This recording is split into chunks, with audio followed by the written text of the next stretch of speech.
Hi, I'm Nina Fendel with Weinberg Roger Rosenfeld.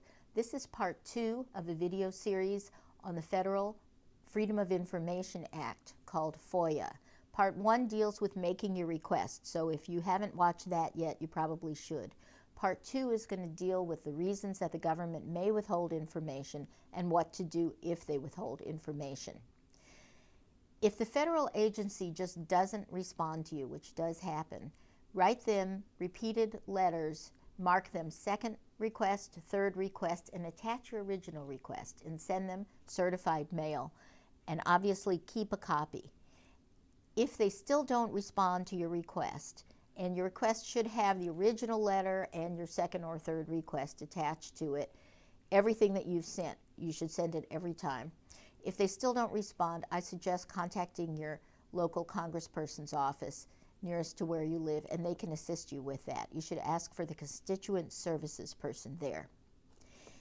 Finally, let me tell you about the provisions of this law, which is located at 5 U.S. Code Section 552, that do allow the government to withhold some information. These are called exemptions from the duty to disclose documents. The first exemption is information that is classified, that generally deals with national security, and the government has said it is secret. It could be marked confidential, secret, or top secret. So for instance, a list of spies would be considered confidential. They would not have to release that. Exemption 3 covers situations where there is another law that says they do not have to release the information. An example of this could be an individual is in a veterans hospital. That's a federal facility. And somebody requests their medical records. Well, there are many laws that say that these individual medical records are confidential and not only need not, but should not be released. So that would fall under Exemption 3. However, if someone requested general information, like the rate of operating room accidents in a Veterans Administration hospital that didn't involve any individual's medical records, that probably would not be covered under Exemption 3. Exemption 4, this is used quite a bit, trade secrets, and it also covers commercial or financial information that is considered privileged or confidential, the release of which would cause substantial competitive harm to a provider of records or to legitimate government interests. A trade secret is generally a specific way of making something, not just a fact that a business wants to keep secret.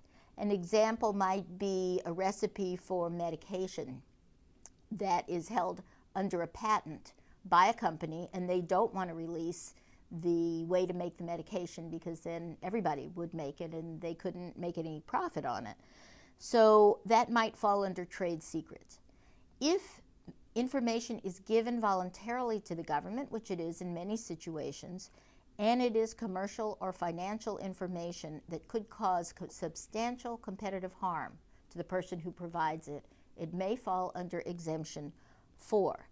Now, it has to be substantial, a realistic probability of substantial competitive or financial harm, not just a very remote possibility that it might not be good for the business. And remember, covering up illegal acts is not a legitimate reason to withhold documents under any exemption.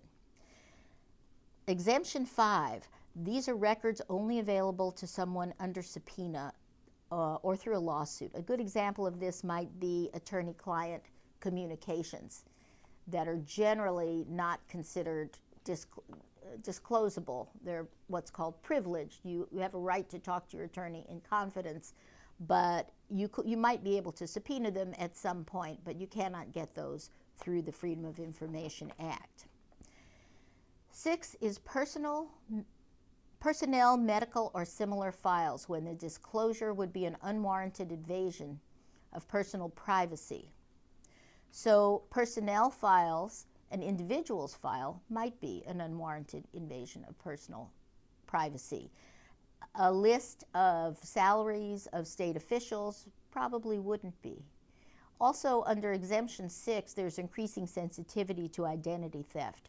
So many states and the federal government are finding that individuals' home addresses, phone numbers, social security numbers need not be released because of the invasion of personal privacy and the possibility of identity theft. Exemption 7 covers law enforcement records. Now, this doesn't cover every record, but it does cover records of investigations that are ongoing that could be compromised by the release of information. It also covers documents that would present an unwarranted invasion of privacy. For instance, arrest records are generally not disclosable by the government because an arrest, anyone can be arrested. It doesn't mean they've been convicted or they've done anything wrong. It could damage their reputation. It's an unwarranted invasion of personal privacy, often under Exemption 7. If you need to appeal a refusal of the government agency to release information, the first place to look is the letter that you received from the agency. Every agency has their own regulations and their own deadlines and their own Freedom of Information Act officer. So if you received a letter from the government, you should have information on that, on what is the deadline, where the locations are the regulations are located, and who to send an appeal to. When you send an appeal, remember, the deadlines are generally short. They're often between 20 and 30 days. The letter you receive from the agency will give you the instructions. You should include that letter and any correspondence that you had with the agency, and you should make your best argument as to why they should release the information. For more general information on appeals, please look at the website at the bottom of the screen. If you don't get your documents on appeal, you can consult an attorney about filing a lawsuit. In federal law, you have 6 years to file a lawsuit on a denial of FOIA, but the sooner you do it, probably the better. You should consult an attorney at that point. Doubts as to whether information should be released or not under law should be resolved in favor of open government, but sometimes you have to fight for your rights. Good luck.